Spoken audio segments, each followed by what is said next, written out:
What's up, Mythic Crew? This is my 300ZX. Before we started this project, it was black and it had the still-in body kit. So now I've gotten the spoiler off the car. I didn't get a video of that. I had some people over. We were hanging out and they helped me. We've got a little bit of rust right here, actually. Gonna have to repair that. I'll show you guys the process and what we're gonna do eventually here once we move the car. Now, as you can see, we brought the car into the shop and I have marked every panel and all the small imperfections that may need some body work. Now I'm using a heat gun so that we can remove the old body kit pieces. I also used some adhesive remover on the portion of the rear body kit so that we could break the seal on the old adhesive and get these body kit pieces off the car.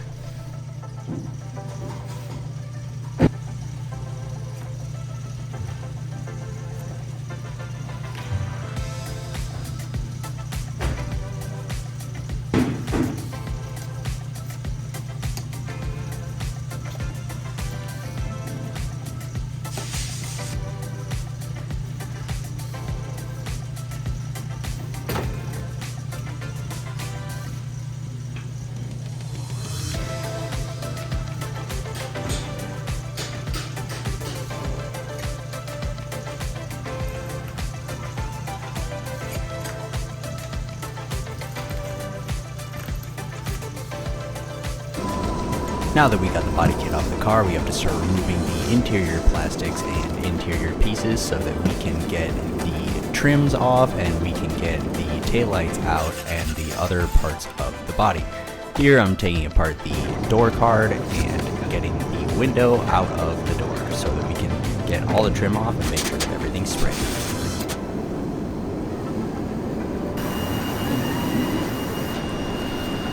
Now I am masking the engine bay with some plastic so that when we are doing our body work that the dust doesn't get into the engine bay, as I'm not spraying the engine bay currently and I do not want to have to do too much work cleaning it. Here I am taking a heavier grit sandpaper on a block. I am sanding over the surface of the car so that I can see where the low parts are and the imperfections. I did tape them, but I want to make sure that I can see them with the block also, and that will show me where I need to do the body work.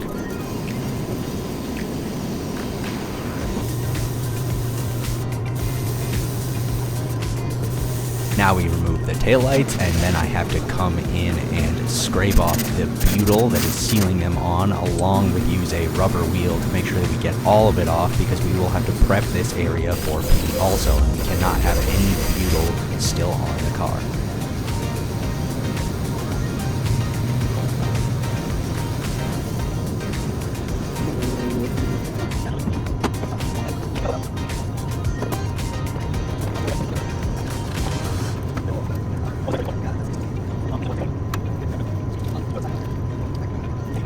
This front fender had a major dent in it, so I'm coming at it with a hammer and dolly, and then I sand over the surface of it to see if I'm pushing it up or where it's going.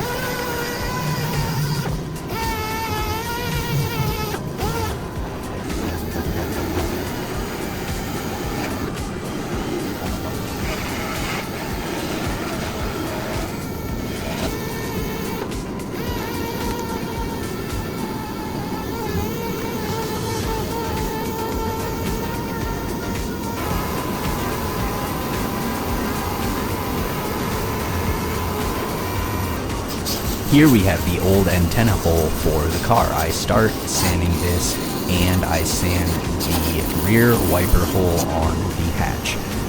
Then I take a marker and I draw with the permanent marker and I press this piece of steel up against it to make a mark.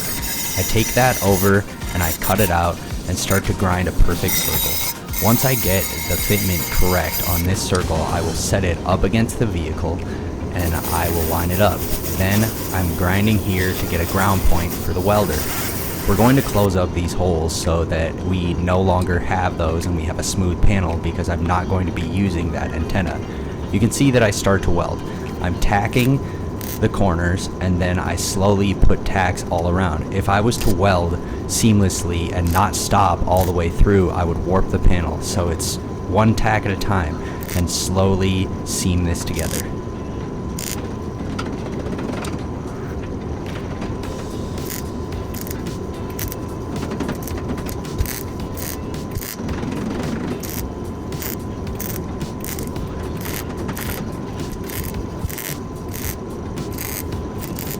After taking our time and we've made sure that it is completely seamed, we grind off the surface of our welds and make sure that there are no pits or holes, and I inspect it so that it is one piece of flat metal.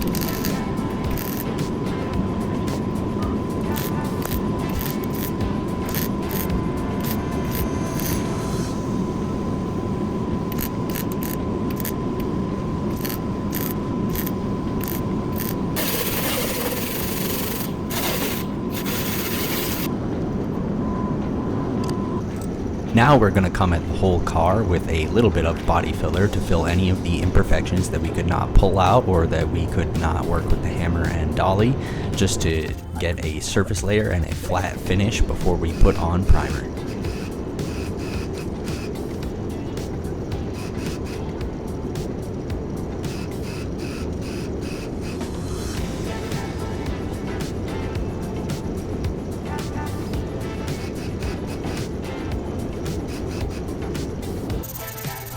After laying the filler, we need to come in with a sanding block and we sand by hand and we feel it out to make sure that everything is flat and that there are no edges.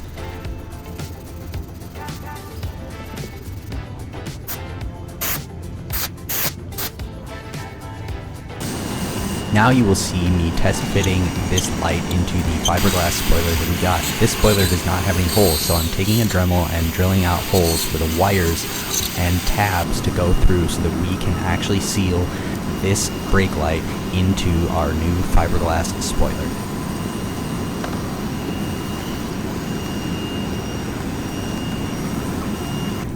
This was the hardest part of the entire project, and the most stressful was taking out these rear quarter glasses because they have trim pieces that I had to reuse. I couldn't purchase them unless I purchased a new quarter window altogether.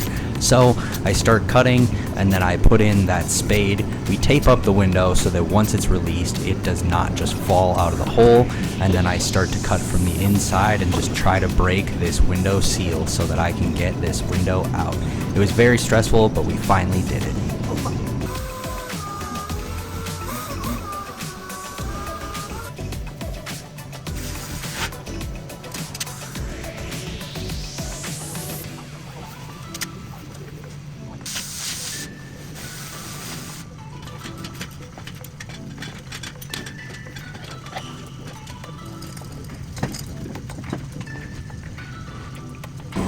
Now we've rolled the car into the priming booth and I'm wiping it with wax and grease remover to remove any of the oils from our hands or anything in the shop. After that, we take a tack cloth and go over the surface of the vehicle to remove any of the dust, so that when we're spraying, we can have an even primer finish. Now the satisfying part. I spray the primer on the car.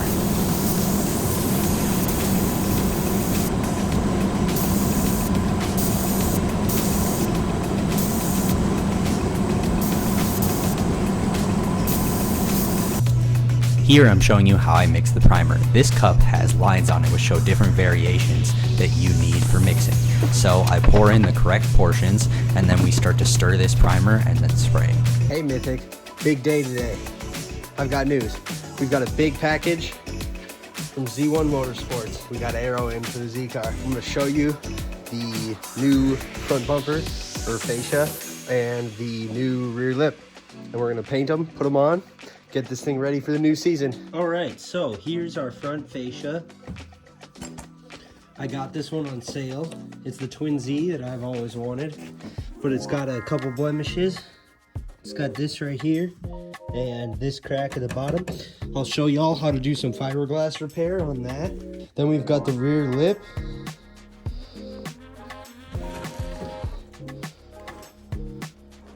Dips down in the middle right there. It's good because I needed to replace mine. Now this was one of the most fun portions of the entire project, was fixing this fiberglass bumper. I would sand to get tooth, and then I would take the fiberglass cloth, I would lay it onto the broken areas, and we would cover it in resin so that we could seal it and fix this bumper to the factory fiberglass finish that it once was. Now we just needed to sand the resin flat and make sure that all of these surfaces were ready for primer. Then we take it into the booth and we spray it.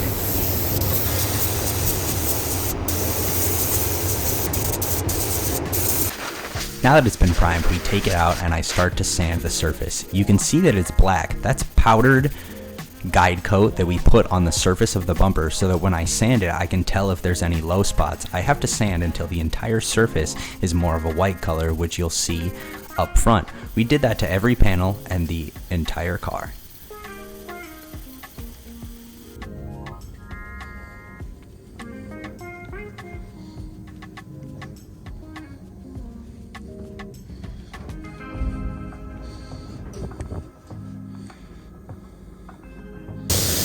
Finally, we come into the booth and we get to spray. First, I'm spraying sealer onto the parts. This makes everything uniform color so that when you're spraying the base coat, that you get an even color between every part.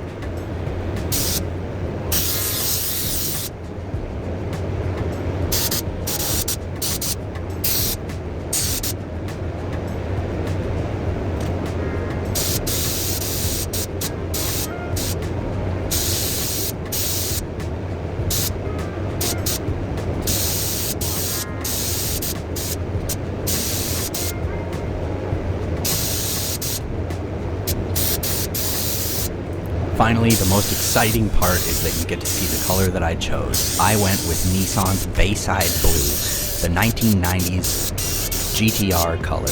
It's the color that I've always wanted to spray my 300ZX, and the reason is that that is era correct, but it is a color that the 300ZX never came in. Along with blue being my favorite color in general, I was super excited to finally get to paint my car in this classic JDM color.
This is a few weeks later when I had the car finished and back at home. I appreciate every one of you who's watched, and if you stayed tuned till the end, if you could like and subscribe and watch the next video, that would be great. Thanks much and have a great day.